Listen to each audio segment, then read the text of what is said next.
સુરતના હજીરામાં મોરા ગામ પાસે ગમખ્વાર અકસ્માતમાં રસ્તો ઓળંગતા યુવકનું કરુણ મોત નીપજ્યું. સ્થાનિકોમાં તંત્ર સામે ભારે રોષ છવાયો અને પોલીસે તપાસ હાથ ધરી છે. સુરતના હજીરા વિસ્તારમાંથી એક દુઃખદ અકસ્માતના સમાચાર સામે આવ્યા છે. હજીરા નજીક આવેલા મોરા ગામની તપોવન સોસાયટી પાસે એક અત્યંત ગમખ્વાર માર્ગ અકસ્માત સર્જાયો હતો, જેમાં રસ્તો ક્રોસ કરી રહેલા એક નિર્દોષ યુવકને અડફેટે લેતા તેનું ઘટના સ્થળે જ કરુણ મોત નીપજ્યું હતું. આ અચાનક બનેલી ઘટનાથી સ્થાનિક વિસ્તારમાં ભારે રોષ અને અરેરાટી વ્યાપી ગઈ છે, જ્યારે અકસ્માતના પગલે લોકોના ટોળા પણ એકઠા થઈ ગયા હતા.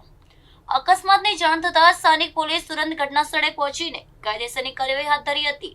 પોલીસે મૃતકના શવને પોસ્ટમોર્ટમ અર્થે નજીકની હોસ્પિટલમાં ખસેડીને આગળની તપાસ શરૂ કરી છે. મોરા ગામ નજીક અવારનવાર સર્જાતા અકસ્માતને કારણે સ્થાનિક રહીશોમાં તંત્ર સામે ભારે રોષ જોવા મળી રહ્યો છે. ગ્રામજનોએ આ જોખમી માર્ગ પર સ્પીડ બ્રેકર અને ટ્રાફિક નિયંત્રણના યોગ્ય પગલાં ભરવાની ઉગ્ર માંગ કરી છે. યુવકના અકાળે અવસાનથી તેના પરિવાર પર દુઃખનો પહાડ તૂટી પડ્યો છે અને સમગ્ર પંથકમાં અરેરાટી વ્યાપી ગઈ છે.